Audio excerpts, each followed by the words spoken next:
Welcome back to the show, everybody. We're T-minus 2 days till XRP Blast Off, says one technical analyst. And guess what else? We're getting ready to see a $3 trillion crypto market soon. I love all of this. We got that and so much more. Evidence to say that it is coming, too. Somebody roll that beautiful intro.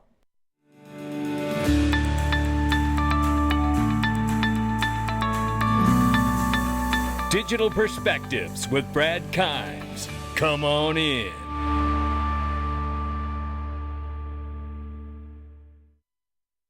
Welcome back to the show. You can follow us on Twitter and YouTube for exclusive content. Right now, $1.47 trillion market cap for crypto. The market is up 0.4%. Bitcoin, $37,000, slightly over. Just over $2,000 for Ethereum right now. And the fees went through the roof when the price spiked, just letting you know.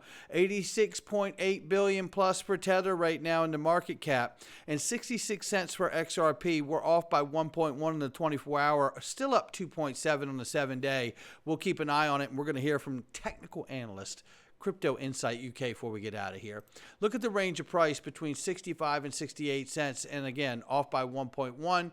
We see I Trust Capital still always the champion. Yeah, crypto IRAs, gold, silver IRAs, the best in the planet. It really is. There's no joke here. You have all the capabilities to roll over a 401k if you change jobs, anything like that. This is what you want to do because it gives you power to control your IRA. Look at this. You get your own back office. It looks just like this. It's so easy to use and operate. You can move the assets around. And again, you know, the only thing better than buying crypto is buying tax-free crypto. And that's what it allows you to do.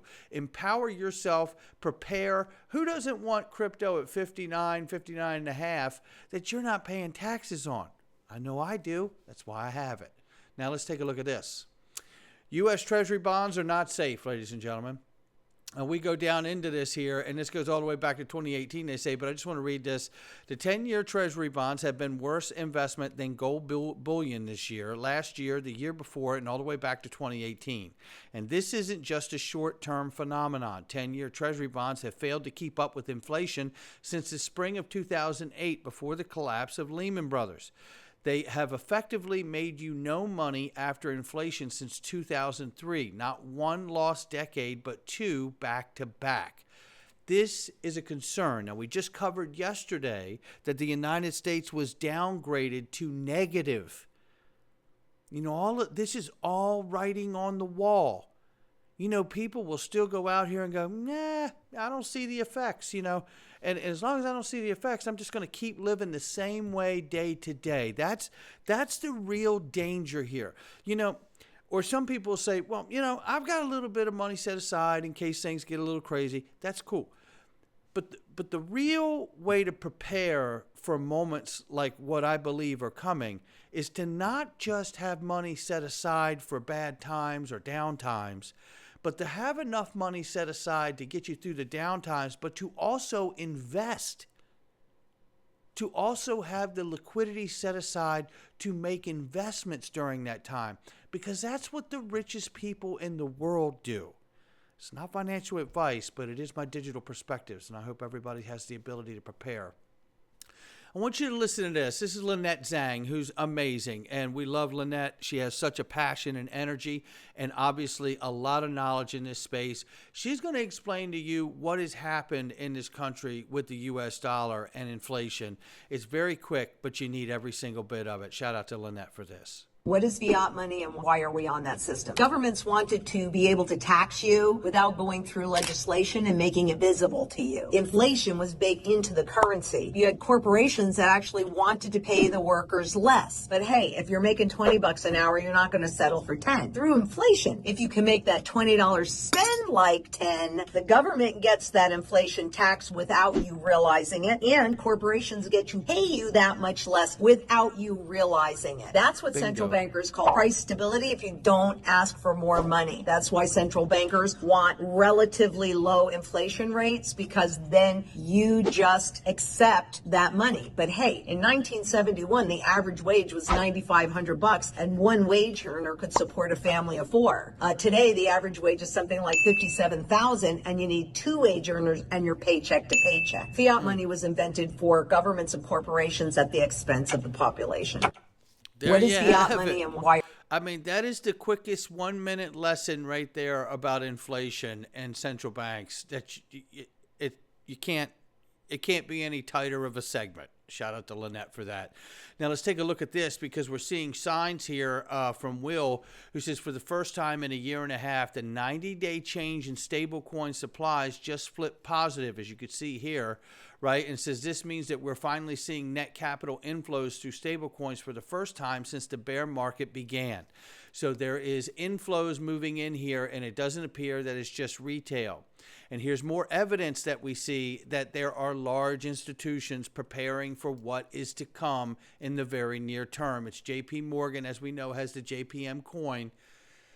Just added the Holy Grail to its $1 billion per day crypto network. Now we got more. Let's take a look at this. Cypress de Monacore and his research team have been at it again. I want you to take a look here. Franklin Templeton, take a look, CEO. Like generative AI be a potential game changer. You got representatives from Citibank on this panel discussion, tech and finance, and then this name right here, Jenny Johnson, president and CEO of Franklin Templeton.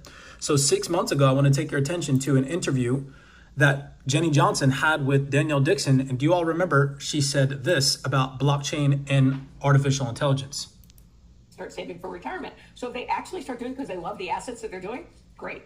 So what can we in the blockchain and crypto space learn from someone who has been in this space or been in the financial services space for as long as you have, that and we can maybe do a little differently? Look, in the end, this will be regulated.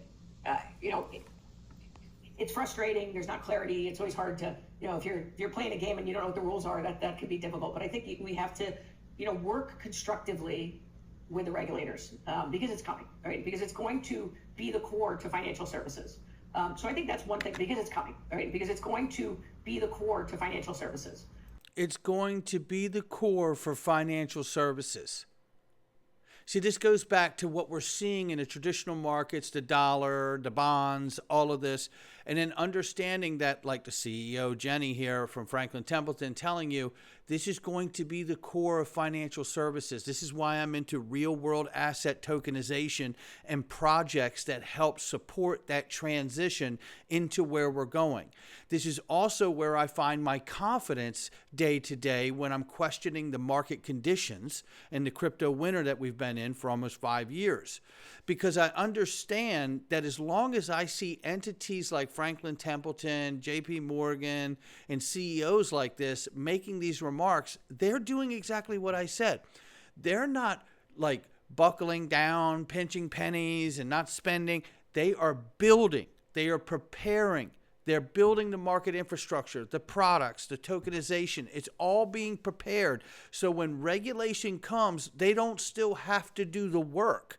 The work will be done. Regulations will come, and then there will be a Cambrian explosion in this market in the way of use case utility. And the exciting part to that for me is that we will not see speculation at some point be the price driver of this space. And my goodness, I cannot wait for that day.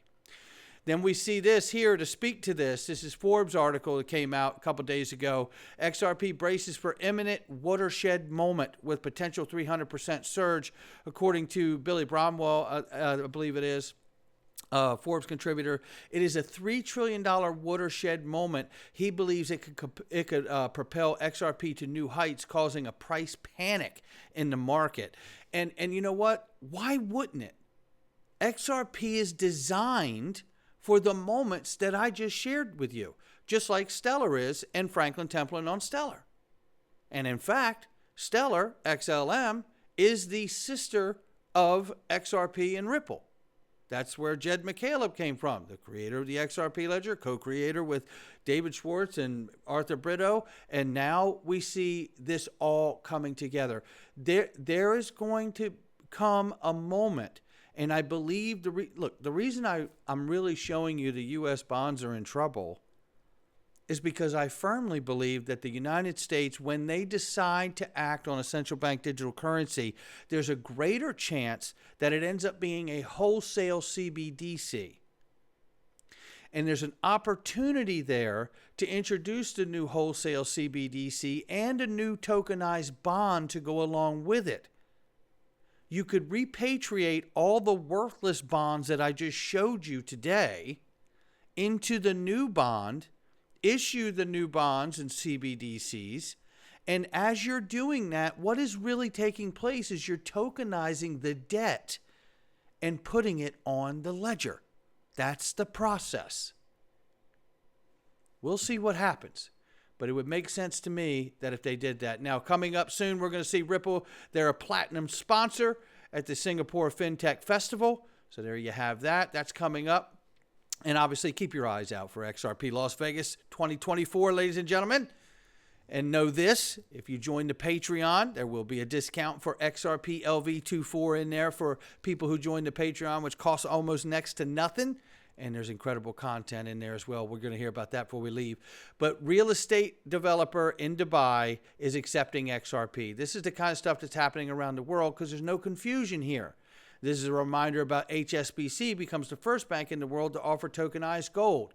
They're doing that with the help of R3, working with HSBC on distributed ledger technology. But remember, the company R3 bought 1.04 billion XRP tokens in 2019 as a part of the settlement between Ripple and R3 over the holding of XRP. Remember, they had a 5 billion XRP option contract before going to court for that settlement.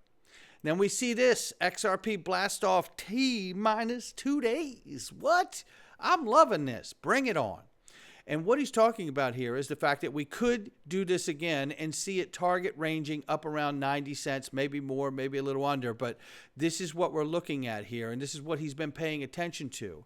And I hope that it happens because I believe that the real blast off is still yet to come because it's about the money flowing, the capital inflows coming in to take a position, knowing that they're going to need XRP, XLM, and other meaningful assets to help with use case utility. That's the key. So we're going to keep watching this, and shout out to Crypto Insight UK. Will, you do a great job. We appreciate you, brother. And then I want to tell you about this. It's the Freedom Zone, ladies and gentlemen. You need to join us in here. There are hundreds and hundreds and hundreds, and I mean hundreds and hundreds and hundreds of incredible people inside of here. Zero Google ads, my daily content from YouTube, great conversations, no bots, no scammers. We get to see your thoughts, we get to see your comments, and there's some incredible ones. And we tackle topics that are really censorship issues, right? Today we're going to talk about that man-made flu a little bit. And I also do fun things too, like share some music with you, share things that are not crypto related. It's a great place and it's turning into an incredible community already. I hope that you'll join us in there. Yesterday we had a impromptu live with the GOAT digital asset investor. It was remarkable. We will do more of that stuff. I can guarantee you that. It was so much fun and it went so great.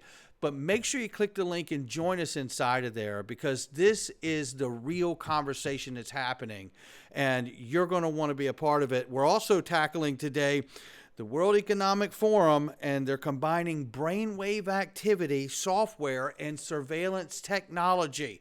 What is just going on with all of this? Join us in the Freedom Zone to find out. Not financial advice from me or anyone else. We'll catch all of you on the next one.